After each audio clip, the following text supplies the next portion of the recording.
There's a good chance that I'm losing. Stuck inside with your partner? Is it one of those days you just kind of want to be inside, or you kind of have to be inside with your loved ones? You can still have fun in your claustrophobic castle. I'm the kind of person who likes games and activities that you can come back to. Something you can hold on to and bring out at the right occasion. One that has variety, that challenges yourself, but also allows you to bond with the people you're playing with. I'll tell you exactly what's in my collection that I get to play with my wonderful girlfriend. From board games to party games, things that you should add to your collection, the pros and cons, and which one I recommend based on your personality types. Let's go and start playing.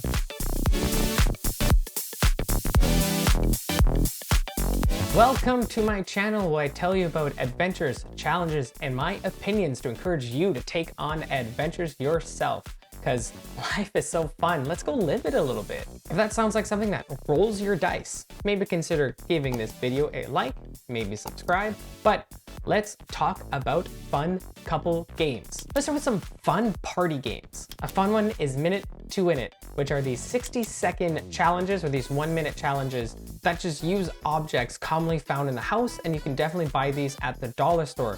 Did a whole video about a bunch of different games, tutorials, what you need. All in all, you can go to the dollar store and just spend about 12 bucks and you have these really fun party games that you can play with multiple people or with just a couple. It gives you so much variety, it's fun to step outside your comfort zone, it's super cheap, and there's so many different games that you can do. If you check out our video, we talk about 13 different games that you can play. Again, for only 12 bucks. Definitely recommend this for anyone. Then you've got your classic charades and you've got your Pictionary.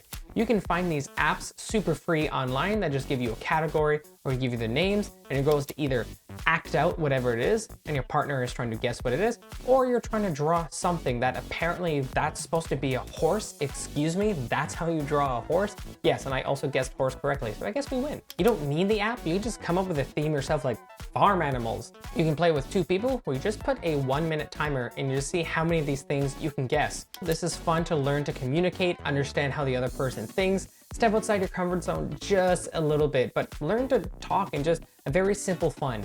It might not be something you play often, but once in a while, it's really, really fun. Another one that's easier is Heads Up, which is again, another free app.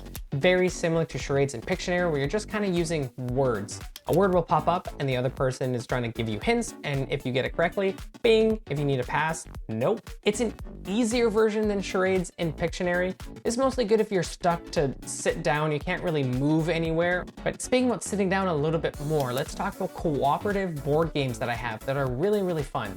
The reason why I like cooperative board games is because you get to work together, and I find that a lot more fun. I am a very, very competitive person, but I feel like it's more fun to be competitive with other people together than competitive as in me versus you.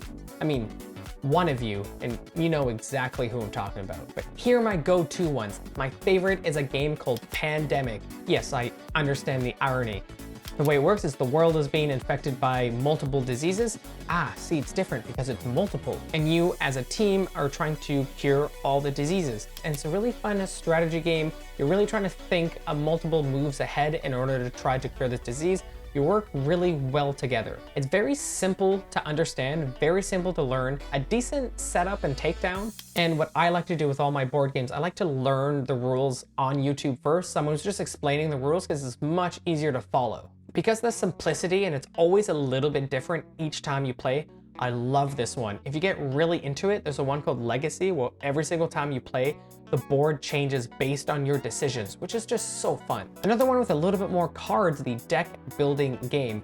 There's this one as well as one called Champions, which are both Marvel themed. There are other themes, but if you can't tell, kind of a fan of that nerd stuff.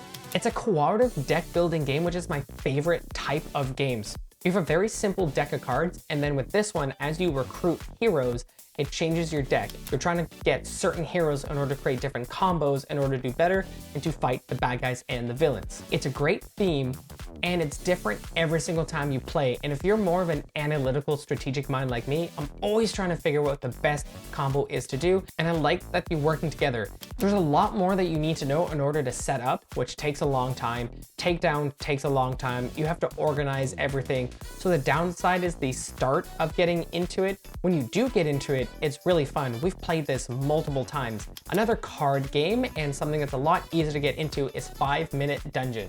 That's right, a card game that's only 5 minutes. It's fast-paced where everyone has to react at the same time. You have type of cards, there are monsters in the center, and your goal is to try to defeat every single monster until you get to the boss before the 5 minutes runs out.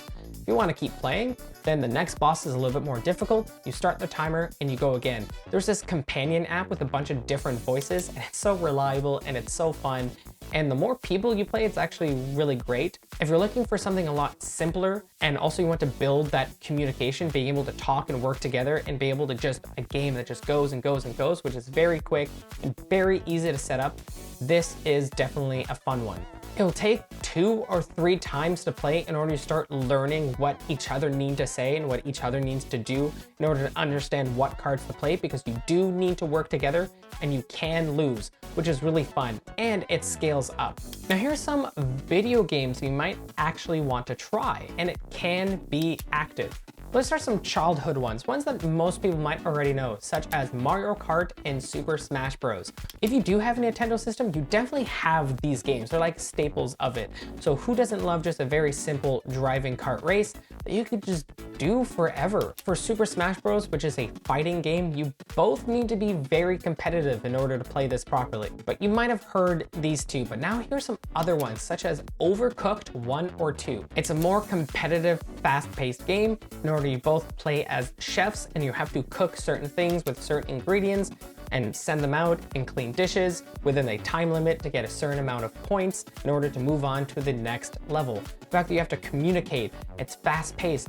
I get so stressed when I play it, but in a good way, like a fun stress. But you either need to be very competitive, you need to be able to deal well with stress, or you need to have a basic understanding of how video games work.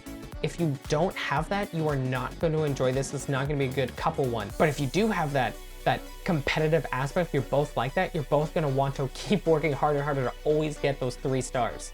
If you're looking for something more relaxed, but still in the video game side, then Lovers in a Space-Time is what you're looking for. Another game that can be in any single console, very simple concept, and the art is very, very cute.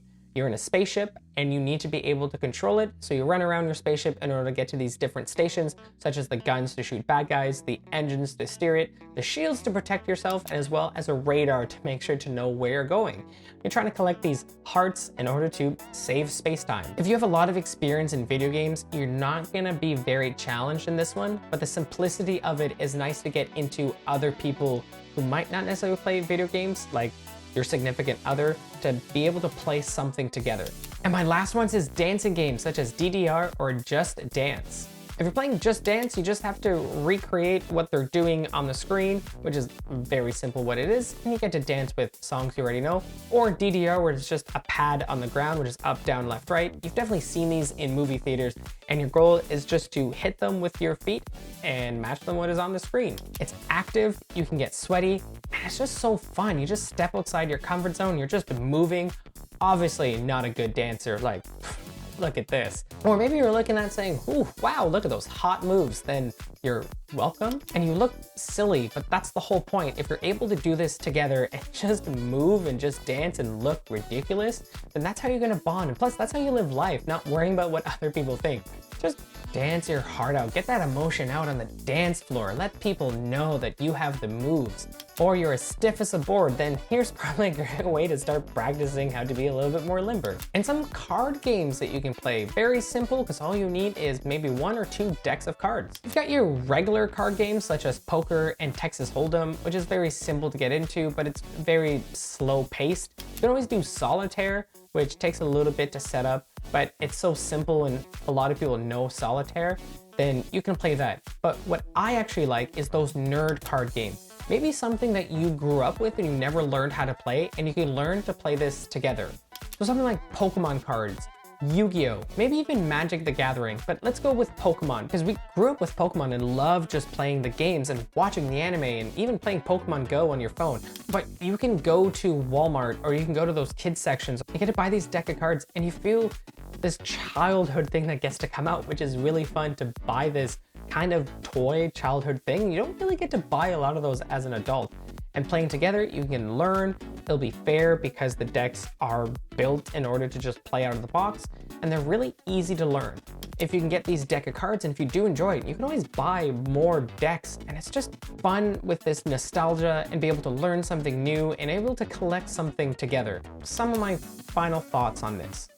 You really get to know your partner, and you should know your partner in order to know what games you're gonna like, because not everyone's gonna like everything. Not everything on this list we enjoy the same level, but we have a lot of things on the list to do if we're stuck inside, and things that we could do together, not just watching someone do something. As you get to know them, some of these allow you, like I said, to get to know each other a little bit more, get to play together a little bit more, and it's always fun to feel like you're actually working towards something together. You're doing something together, and that's what a lot of bonding is. But if you're looking for anything that I mentioned, I'm gonna try to put as many links as I can down below to all these party games, board games, card games, anything that you can purchase right now. Or if you're looking for other adventures, I have links to Groupon and Airbnb, which are the two things I use to find most of my adventures. But that's my experience. What do you think? What are some of the things that you already have and you really enjoy? Or what are your favorite couple games to do when you are stuck inside? Let me know down in the comments below. Or you can always hit me up on social media and I will play with you at the next adventure.